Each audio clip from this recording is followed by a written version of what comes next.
Hello everyone, good morning to all of you. Welcome to current affairs logics. So friends, morning हो गई है और हम आप सभी के लिए लेके आ गए हैं डेली करंट अफेयर्स का आज का इम्पॉर्टेंट सेशन।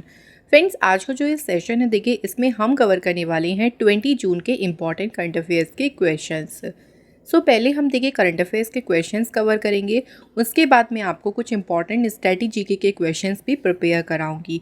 रेगुलर हम ये जो टॉपिक्स हैं वो कवर करते हैं, देखिए, ताकि आपके एग्ज़ाम को हम सभी तरह से कवर कर सकें।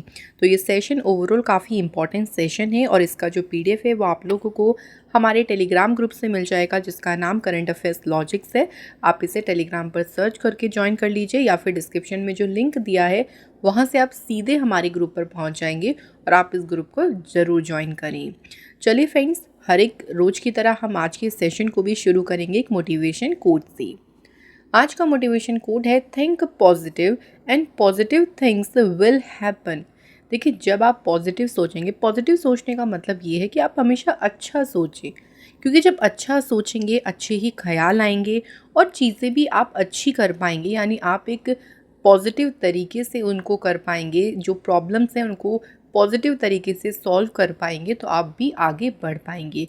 तो कोई भी सिचुएशन हो, डजंट मैटर कि वो कितनी छोटी है कितनी बड़ी है, आप लोग हमेशा सभी सिचुएशन में सकारात्मक रहें, पॉजिटिव रहें।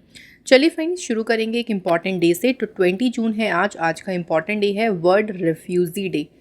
विश्व शरणार्थी दिवस कब मनाते हैं? 20 जून को मनाते हैं। तो दुनिया भर के जो रेफ्यूज़ी हैं, जिन्हें हम कहते हैं शरणार्थी, उनकी जो स्ट्रेंथ और करेज है, जो उनकी ताकत और साहस है, उसका सम्मान करना ही इस दिन का उद्देश्य है। इस दिन की जो है स्थापना इसकी थी यूनाइटेड नेशन जनरल असेंबली ने 4 दिसंबर 2000 को। और पहली बार देखो ये दिन मनाया कब गया था? 20 जून 2001। तो 2001 में पहली बार ये दिन सेलिब्रेट किया गया था।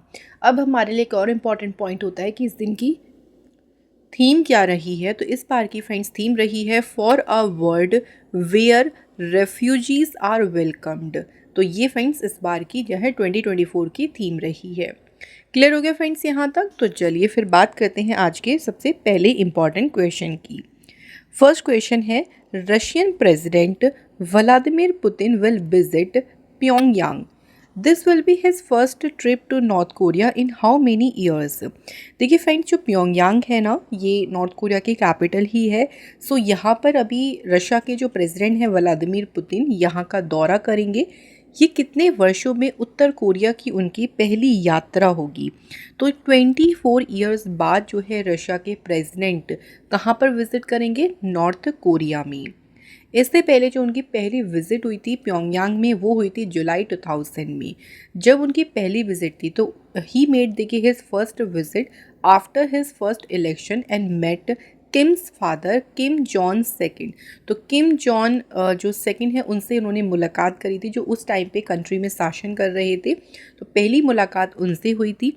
इस टाइम जो उनकी विजिट रहेगी ना, तो जो रशिया के प्रेसिडेंट हैं और जो नॉर्थ कोरिया के लीडर हैं किम जॉन उन, ये आपस में देखिए जो मिलिट्री पार्टनरशिप है उसको और भी मजबूत बनाने का प्रयास करेंगे। तो इस मीटिंग में या ये जो विज़िट उनकी है, ट्रिप उनकी है, कोशिश रहेगी दोनों कंट्रीज़ की कि अपनी मिलिट्री जो उनकी सैन्य क्षमता है उसको आगे बढ़ाएं और उसको और भी मजबूत किया जाए। नेक्स्ट क्वेश्चन देखिए, which became the first South Asian country to recognise same sex marriage. समलैंगिक विवाह को मान्यता देने वाला दक्षिण एशियाई देश, पहला दक्षिण एशियाई देश कौन सा बन गया है? सही आंसर है फ्रेंड्स थाईलैंड। ठीक है, तो थाईलैंड पूरे वर्ल्ड की बात नहीं कर रहे हैं हम यहाँ पे, सिर्फ और सिर्फ बात कर रहे हैं जितनी भी साउथ एशियन कंट्रीज़ हैं उनमें पहली कंट्री जो है वो थाईलैंड बनी है, जिसने रिकॉग्नाइज़ किया है सेम सेक्स मैरिज को। थाईलैंड की लोकेशन देख सकते हैं फ्रेंड्स, यहाँ पे देख लीजिए, ये जो येलो आपको दिख रहा है पूरा डार्क येलो, ये है थाईलैंड पूरा। कैपिटल बैंकॉक है, यहाँ की करेंसी है थाई बेहत और प्राइम मिनिस्टर हैं थाईलैंड की कौन? Srettha Thavisin. नेक्स्ट क्वेश्चन देखिए, what is the name of this satellite used by Chinese scientist to discover a new pattern in solar rotation. सौर घूर्णन में एक नया पैटर्न खोजने के लिए चीनी वैज्ञानिकों द्वारा उपयोग किए गए उपग्रह का नाम क्या है? तो जिस सैटेलाइट को वो इसमें यूज़ कर रहे थे ना फ्रेंड्स, उसका नाम क्या है? चेज़। ठीक है, चेज़ सैटेलाइट से पता चला है कि सोलर रोटेशन का एक न्यू पैटर्न भी है। चेज़ जो है इसका पूरा नाम है Chinese H alpha solar explorer. ये जो सैटेलाइट है देखो, इसको चाइना की स्पेस एजेंसी ने 14 अक्टूबर 2021 को लॉन्च किया था। लॉन्ग मार्च 2D रॉकेट से जो है इसे लॉन्च किया था। ये सैटेलाइट को लॉन्च करने के पीछे का जो मेन इनका गोल था वो क्या था? To help us learn more about how the sun works by focusing on the sun magnetic activity and the behavior of its atmosphere। यानी सूरज की जो चुंबकीय गतिविधि है और जो उसका वायुमंडल है उसके ऊपर फोकस करते हुए सूर्य किस तरह से देखिए काम करता है, उसकी मतलब किस तरह से वो वर्क करता है, उसको और भी जानने के लिए इस सैटेलाइट को जो है वो लॉन्च किया था चाइना ने 2021 में। तो अभी सैटेलाइट से जो है जो सोलर रोटेशन है ना उसका एक नया पैटर्न जो है उसके बारे में पता चला है। तो यहाँ पे सैटेलाइट का नाम भी इम्पॉर्टेंट है और ये भी याद रखना है कि किस रॉकेट से इसे लॉन्च किया गया था। नेक्स्ट क्वेश्चन की बात करते हैं फ्रेंड्स। देखिए अगला क्वेश्चन है हमारा, in June 2024 Indian railway has conducted a successful inspection of the world's highest bridge, जो कि है Chenab railway bridge. Where is this bridge located? So भी भारतीय रेलवे ने दुनिया के सबसे ऊंचे पुल चिनाब रेलवे ब्रिज पर सफल निरीक्षण किया। ये पुल कहाँ पे स्थित है? तो ये जो पुल है ये लोकेटेड है जम्मू कश्मीर में। सो अभी इंडियन रेलवे ने देखिए कंप्लीट की है अपनी successful trial of an electrical engine, जो कि कहाँ से कहाँ तक चली थी? तो ये इंजन जो चला था संगलदान से रियासी तक, जो इलेक्ट्रिक इंजन चला था इसका सफल परीक्षण किया है और इसने क्रॉस किया था वर्ल्ड के highest steel arc rail bridge को, जो कि है चेनाब ब्रिज। तो कंप्लीट इसने अपना ट्रायल कंप्लीट किया, बहुत अच्छे से सक्सेसफुल कंप्लीट किया है। जो फ्रेंड्स ये चेनाब ब्रिज है ना जम्मू कश्मीर में, पेरिस में जो आईफल टावर है उससे भी जो है ये ऊंचा है ये ब्रिज। तो आप कह सकते हैं कि ये जो ब्रिज है ये वर्ल्ड का हाईएस्ट ब्रिज है। ओके फ्रेंड्स, चलिए अगले क्वेश्चन में पूछा गया है, विच of the following statement is correct about the NASA ISRO synthetic aperture radar? इसको हम शॉर्ट में देखिए कहते हैं निसार, जो है इसका शॉर्ट में फुल नाम है। निसार जो सैटेलाइट है उसके बारे में दो स्टेटमेंट यहाँ पे दी गई है। पहला स्टेटमेंट है, it will map the entirely of the earth surface twice every 12 days. तो हर एक देखिए 12 दिन पे ये जो अर्थ के सरफेस को 2 बार जो है ये मैप कर सकता है पूरा। सेकेंड इसमें ये स्टेटमेंट है, ये it will be the first radar imaging satellite जिसमें 2 डुअल फ्रिक्वेंसीज है। तो कौन से स्टेटमेंट सही है फ्रेंड्स? निसार के बारे में ये दोनों ही स्टेटमेंट हमारी बिल्कुल राइट है। तो हमारा जो ऑप्शन सी है यहाँ पे बिल्कुल राइट आंसर है। निसार जो है ना ये सैटेलाइट, ये इंडिया का और जो यूएस की स्पेस एजेंसी है नासा, जॉइंटली उन्होंने जो है इस सैटेलाइट को लॉन्च किया था। ये जो सैटेलाइट है ये प्रत्येक 12 दिन में 2 बार हमारे अर्थ के सरफेस को पूरी तरह से जो है ये मैप कर सकती है, मतलब उसका जो मानचित्र है वो पूरा रेडी कर सकती है। 12 दिन में 2 बार रेडी कर सकती है। Nisar will be the first radar imaging satellite जिसमें डुअल फ्रिक्वेंसीज का यूज़ किया गया है। निसार उपग्रह का मेन देखिए उद्देश्य क्या है? हमारे अर्थ की जो मोस्ट कॉम्प्लेक्स नेचुरल प्रोसेस है, यानी जो पृथ्वी की सबसे जटिल प्राकृतिक प्रक्रिया है उनका निरीक्षण करना इसका उद्देश्य है। और इसकी अवधि कितनी है? तो इसकी ड्यूरेशन होगी 3 साल की। अब देखो यहाँ पे 2 स्पेस एजेंसी की बात कही थी, एक तो बात कही थी नासा और सेकंड है इसरो। फ्रेंड्स बात नासा की करें, national aeronautics and space administration की बात करते हैं तो नासा की स्थापना कब हुई थी? 29 जुलाई 1958 को इसकी स्थापना हुई थी। नासा का हेडक्वार्टर भी याद रखेंगे फ्रेंड्स, वॉशिंगटन में जो है नासा का हेडक्वार्टर है। इसके अलावा इसरो की बात करते हैं। इसरो जो है इंडिया की स्पेस एजेंसी है, नाम है Indian Space Research Organisation. ISRO की स्थापना कब हुई थी? 15 अगस्त 1969 में। बेंगलोर में जो है फ्रेंड्स इसरो का हेडक्वार्टर है और एस सोमनाथ जो है इसरो के चेयरमैन हैं।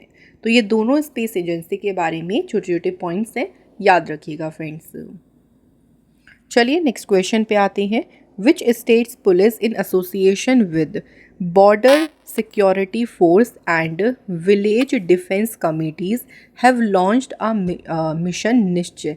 तो मिशन का नाम क्या है? मिशन निश्चय।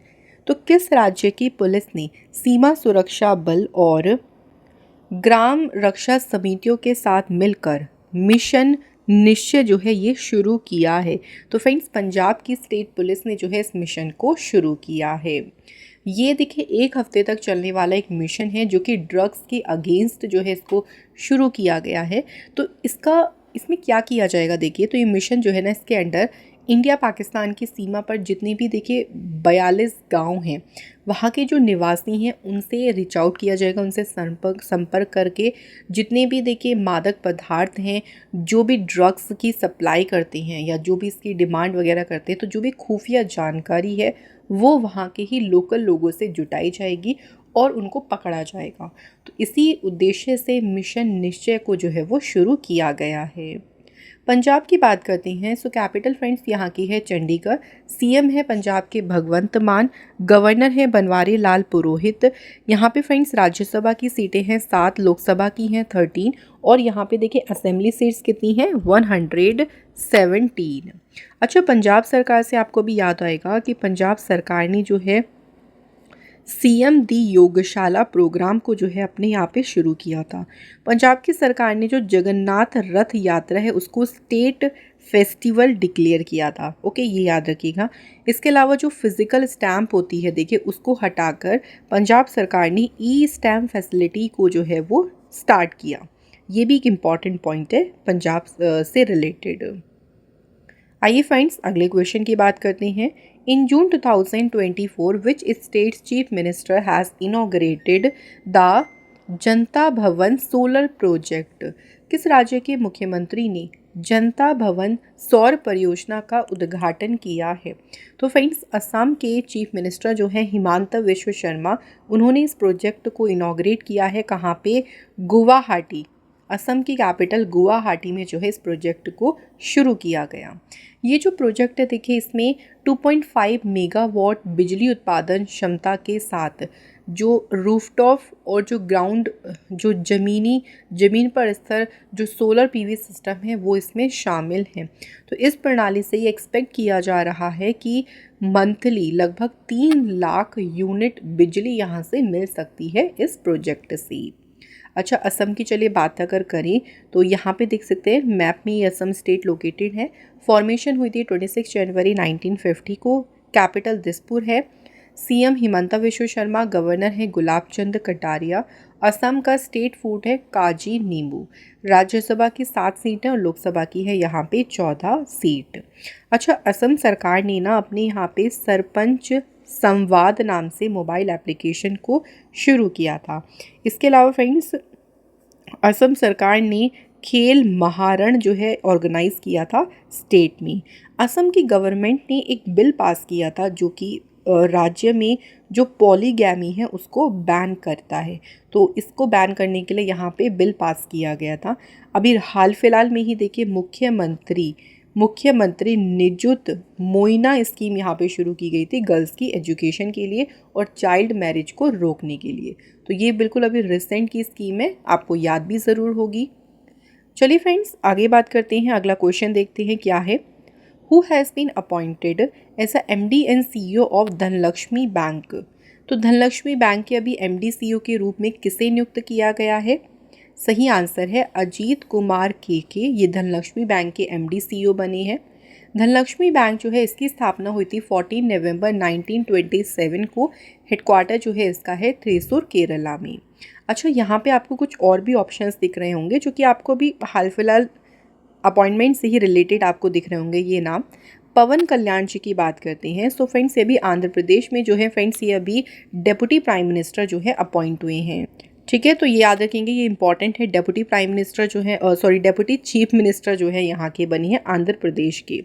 डॉक्टर कपिल दुआ जो है ये अभी प्रेसिडेंट चुने गए हैं Asian Association of Hair Restoration Surgeons की। और PK मिश्रा जी की बात करते हैं, IAS ऑफिसर हैं और देखिए प्राइम मिनिस्टर मोदी जी के प्रिंसिपल सेक्रेटरी के पद पे दोबारा से इनको नियुक्त किया गया है। तो ये अभी तीनों नाम बिल्कुल अभी रिसेंट अपॉइंटमेंट्स में आए थे, आपको याद भी होगा, और नहीं भी है तो कोई बात नहीं, हम आपको बार बार देखिए कोशिश करते हैं कि आपको ज़्यादा से ज़्यादा रिवाइज भी कराते चलें। अगला क्वेश्चन देखिए, Vinod Ganatra is the first Indian who was honoured with Nelson Mandela lifetime achievement award of South Africa for his contribution to which of the following fields. यहाँ पे इनके देखिए फील्ड से रिलेटेड पूछ लिया है, आपसे ये भी पूछ सकते थे कि दक्षिण अफ्रीका के Nelson Mandela lifetime achievement award से किसे सम्मानित किया गया। तो आपका सिंपल आंसर होता विनोद गणात्रा जी पहले भारतीय हैं जिनको ये सम्मान मिला है। अब यहाँ पूछा है कि किस क्षेत्र में उनके योगदान के लिए उनको ये अवार्ड दिया गया है। तो फिल्म्स में जो उनका कंट्रीब्यूशन है, उसी कंट्रीब्यूशन के लिए उनको ये जो ऑनर है वो दिया गया है। तो उन्हें जो है फ्रेंड्स साउथ अफ्रीका में चल रहे 7th Nelson Mandela children's film festival जो है उसमें सम्मानित किया गया है इस अवार्ड से। तो बच्चों के सिनेमा जगत, किड्स के जो सिनेमा में जो उनका कंट्रीब्यूशन रहा है, जो उनका अतुल्य योगदान रहा, उसी के लिए उनको जो है इस अवार्ड से सम्मानित किया गया है। आगे देख लेते हैं, अगला क्वेश्चन है, who has launched the book जिसका टाइटल है the adventures of Ed a mama Ed finds a home. Book का नाम याद रखेंगे, the adventures of Ed a mama.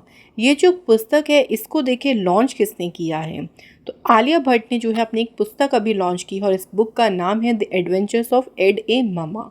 ये जो बुक है ना, उनका जो किड्स वेयर का ब्रांड है एड ए ममा, उसी से इंस्पायर्ड है, उसी से प्रेरित है ये, जिसमें तन्वी भाटी के द्वारा जो है इलस्ट्रेशन यानी जो चित्रांकन है ना इस बुक में वो तन्वी भट्ट ने किया है। और ये बुक किसने लॉन्च करी है, आलिया भट्ट ने। बुक्स की बात ही आई है तो चलिए मैं आपको कुछ अभी हाल फिलहाल की इंपॉर्टेंट बुक्स की बात करा देती हूँ। India trade policy the 1990s and beyond, इसके ऑथर हैं अरविंद पनगड़िया। नेक्स्ट है एन एंकर्ड विजन, ये लिखी है करुमुट्टू टी कन्नन ने। India and the ocean world trade and politics, इसके ऑथर हैं Ashin Das Gupta. A fly on the RBI wall, ये लिखी है अल्पना किलावला ने। The scam that shook a nation, the Nagarwala scandal, ये बुक लिखी है प्रकाश पात्रा एंड राशिद किदवैनी।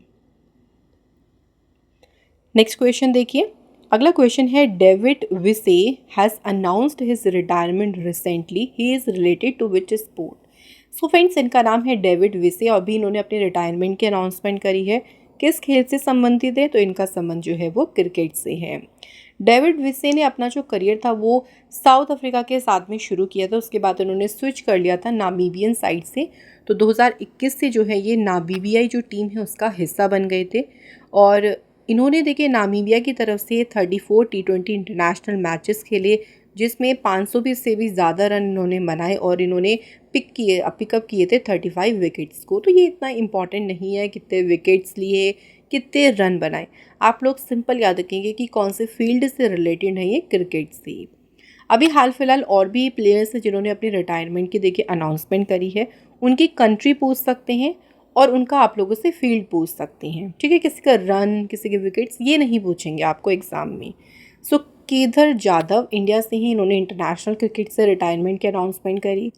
इंडिया के दिनेश कार्तिक, इन्होंने क्रिकेट के सभी फॉर्म्स जो होते हैं उनसे रिटायरमेंट की घोषणा की। इसके अलावा जेम्स एंडरसन इंग्लैंड से हैं, इंग्लैंड की टीम से खेलते हैं, इंटरनेशनल क्रिकेट से रिटायर हो गए हैं। सौरव घोषाल इंडिया के प्लेयर हैं, प्रोफेशनल स्क्वैश से रिटायर हो गए। कॉलिंस ओबिया, ये कीनिया के जो है कीनिया से बिलोंग करते हैं और इंटरनेशनल क्रिकेट से जो भी हैं रिटायर हो गए हैं। तो आप लोगों के लिए सबसे मोस्ट इम्पॉर्टेंट है कि प्लेयर्स की कंट्री कौन सी है। चलिए नेक्स्ट क्वेश्चन देखते हैं। In June 2024 Lee Zii Jia has won the men's singles title of Australian Open badminton championship. So अभी देखिए जो ऑस्ट्रेलियन ओपन बैडमिंटन चैम्पियनशिप हुई थी, इस चैम्पियनशिप में पुरुष एकल का खिताब जीता है ली जी जिया ने। इनका नाम है ली जी जिया। किस कंट्री से हैं ये, तो ये है मलेशिया देश से। अब इसी चैम्पियनशिप में वुमेन सिंगल भी याद रखेंगे, तो वुमेन्स का टाइटल जीता है जापान की अया ओहारी ने। ये दोनों याद रखनी है, मेंस का भी और वुमेन्स का भी। सो फ्रेंड्स, यहाँ हमारे जो हैं करंट अफेयर्स के क्वेश्चंस तो कंप्लीट हो गए हैं। अभी हम डिस्कस करने वाले हैं आज के स्टैटिक जीके के क्वेश्चंस। फर्स्ट क्वेश्चन देखिए, which of the following river originate as well as end in the Indian territory. कौन सी नदी है जो कि भारत में उत्पन्न होती है और यहीं समाप्त हो जाती है। तो इन चारों ऑप्शंस में से चंबल हमारा बिल्कुल राइट आंसर है। चंबल रिवर वैसे तो फ्रेंड्स ये जो है फ्रेंड्स यमुना की ट्रिब्यूटरी है। ये निकलती या राइज कहाँ से होती है, तो विंध्या रेंज से जो है फ्रेंड्स ये जो नदी है वो निकलती है उस वेस्टर्न मध्य प्रदेश स्टेट से। It flows from the north into the south eastern Rajasthan state, और ये इंडिया की टेरिटरी में ही जो है वो एंड भी हो जाती है। तो ऑप्शन डी यहाँ पे सही आंसर है। इसके बाद देखिए, which of the following river is known as Dakshin Ganga. दक्षिण गंगा कौन सी रिवर को कहते हैं हम, तो गोदावरी नदी जो है इसको दक्षिण गंगा के नाम से जाना जाता है। नेक्स्ट देखिए, इंदिरा सागर डैम जो है ये मध्य प्रदेश में है, ये कौन सी नदी पर बना है।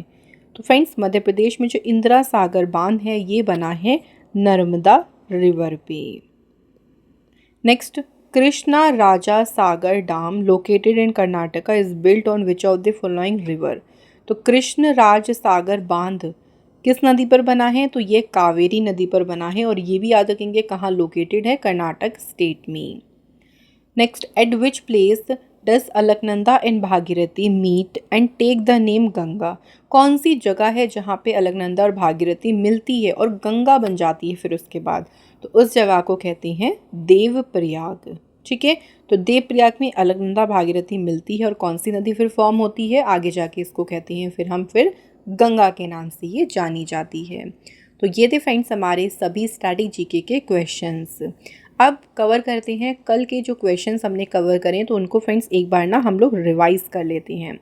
पहला क्वेश्चन देखिए, इंडिया ने अभी कौन सी रैंक सिक्योर करी है एनवायरनमेंट परफॉर्मेंस इंडेक्स में। तो भारत जो है फ्रेंड्स इस बार रहा है 176 पोजीशन पे, और जो एनवायरनमेंट परफॉर्मेंस इंडेक्स थी देखिए इसमें टॉप किसने किया है, एस्टोनिया ने। Next question, Motilal Oswal asset management company की स्थापना कौन से वर्ष में हुई थी, 2008 में। एनसीईआरटी ने अभी जो है टेक्स्ट बुक में कुछ चेंज करे हैं अयोध्या डिस्प्यूट से रिलेटेड, कौन सा शब्द हटा दिया है। तो एनसीईआरटी ने जो है 12वीं क्लास की पॉलिटिकल साइंस की बुक है जिसमें से बाबरी मस्जिद का जो डिमोलिशन है, बाबरी मस्जिद विध्वंस है, वो संदर्भ हटा दिया है। Which state former governor Murlidhar Chandrakant Bhandare, इनका भी हाल ही में निधन हुआ। ये कौन सी स्टेट के फॉर्मर गवर्नर थे, उड़ीसा स्टेट के। नेक्स्ट देखिए, तेसम पोंगटे किस राज्य की विधानसभा के जो हैं फ्रेंड्स ये नए स्पीकर चुने गए हैं, तो ये अपॉइंट हुए हैं अरुणाचल प्रदेश की। नेक्स्ट, हेमिस फेस्टिवल या इसे हम हेमिस टेचू भी कहते हैं, कौन से स्टेट या यूटी में मनाया गया, तो ये मनाया गया है लद्दाख यूनियन टेरिटरी में। सो फ्रेंड्स, यहाँ हमारे क्वेश्चंस का सिलसिला पूरी तरह से हो गया है कंप्लीट। अब फ्रेंड्स, कल के टेस्ट क्वेश्चन के बारे में पहले बात करते हैं। सो फर्स्ट क्वेश्चन था, हमारे भारत के संविधान सभा के संवैधानिक सलाहकार कौन थे, कॉन्स्टिट्यूशनल एडवाइज़र कौन थे, BN राव। सेकंड क्वेश्चन पूछा था कि राज्यसभा की स्थापना कौन से वर्ष में हुई थी, 1952 में। तो थैंक यू फ्रेंड्स, आप सभी के हमें देखिए कमेंट पढ़ के बहुत बहुत खुशी होती है। आज के हमारा कमेंट है प्रदीप दास, एंड बाकी सभी स्टूडेंट्स ने भी बिल्कुल सही आंसर करा है। तो चलिए फिर आज भी बात करते हैं टेस्ट क्वेश्चंस की। तो पहला क्वेश्चन है देखिए आज का, which of the following is the most abundant dissolved ion in the ocean. कौन सा महासागर में सबसे अधिक मात्रा में घुला हुआ आयन है। सेकंड क्वेश्चन है, सिंधु नदी भारत के जो है किस राज्य से होकर बहती है। ओके, इंडस रिवर की बात कर रही हैं। तो चलिए फ्रेंड्स, जल्दी से आप इनके आंसर बताइए हमें कमेंट बॉक्स में। आप सभी से हमारी बहुत ही तहे दिल से रिक्वेस्ट है। और ये था फ्रेंड्स आज का हमारा डेली करंट अफेयर्स का सेशन। मैं आशा करती हूँ कि आज का सेशन भी आपका बहुत मज़ेदार रहा होगा, अच्छा रहा होगा। मॉर्निंग में देखिए डेली करंट अफेयर्स के सेशन को आप लोग ज़रूर पढ़ा करें, अपने नोट्स बनाया करें छोटे छोटे, ताकि आप अपने एग्ज़ाम में अच्छे से इसको प्रिपेयर कर सकें। सो फ्रेंड्स, यहाँ पे करते हैं इस वीडियो को एंड। जल्दी मिलूंगी नेक्स्ट इंपॉर्टेंट क्लास में। हमारे चैनल से जुड़े ज़रूर रहें फ्रेंड्स, ताकि अपकमिंग वीडियोज़ की नोटिफिकेशन आपके पास मिलती रहे। Thank you so much for watching this video.